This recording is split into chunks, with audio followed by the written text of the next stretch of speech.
It is brown, it stinks, and it could be coming to ruin your next beach vacation. Have a look at this.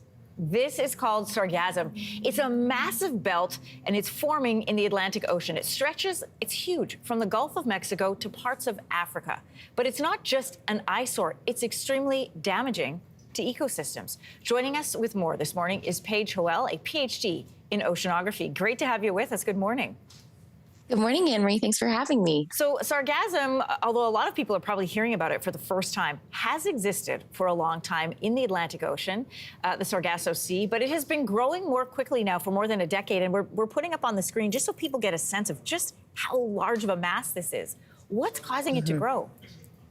Yeah, that's a great question, Anne-Marie. And as you said, Sargassum is native to a part of the Atlantic Ocean where the Sargasso Sea is. But in the last decade or so, there has been an increase in nutrients from human-caused activities such as agricultural fertilizers and wastewater runoff, which adds nutrients to the ocean. And there's been an increase in temperature further north in our ocean. So we have more favorable growing conditions. And as a result, we've ended up with a much larger area of growth for the Sargassum. We mentioned that it stinks. Have you smelled it? What does it smell like? Oh, it smells like rotting eggs. When it starts to decompose, it releases a sulfuric compound. And so sulfur is what you're smelling when you smell stinky eggs, nasty rottenness. So yeah, it's a real nuisance. Ugh. It's also a breeding ground for fish, a habitat for migratory birds. But this rapid growth is being called a natural disaster the world needs to be talking about more. Why is it a problem? Yeah, that's a great question because Sargassum itself can provide a big refuge for fish and birds in the open ocean. Sargassum can float, unlike other types of seaweed, so it can grow far away from a coastline, which is how we have the belt in the first place. But the reason why it's an ecological disaster right now is the fact that when the Sargassum grows and then dies, that decomposition process takes oxygen out of ocean water. Fish are just like you and I. They need oxygen to breathe. And so we end up with large areas that are not only stinky, but it actually is causing those fish to kind of choke to death.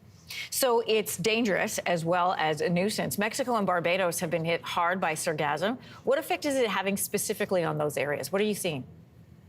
Yeah, just big swaths of the Sargassum washes up on the beach.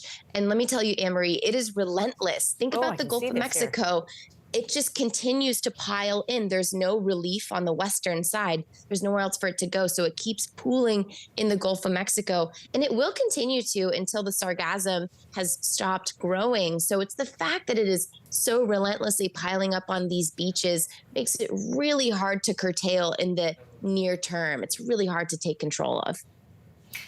We're looking at some pictures of where it's washed up on beaches. There's that on social media as well. Tourist sites are often where this stuff is landing. Is there a financial incentive to keep these areas clear? And why is it so hard to get rid of once it accumulates? Yeah, absolutely. So the financial incentive is these countries rely on tourism. They rely on these pristine beaches to bring people in. And so when you come to the beach and you find just stinky piles of seaweed, you're not going to want to go there, and you're going to tell your friends, and people are becoming more and more concerned. The other problem is that removal of this is not cheap. There are bulldozers. They're trying to put nets around beaches, which the nets can also capture marine life and get fish tangled in them. So that's not good either. So it's a big economic cost for these countries. It's very timely for them to get the seaweed problem under control. So then, Michelle, how do you get rid of it? Or Paige, how do you get rid of it? Yeah, that's the question here. So, I mean, think about what's causing this in the first place. It's high temperatures and high nutrients. So the temperature is more difficult to control in the near term. The ocean's just getting warmer. It's getting warmer further north. It's staying warmer for longer.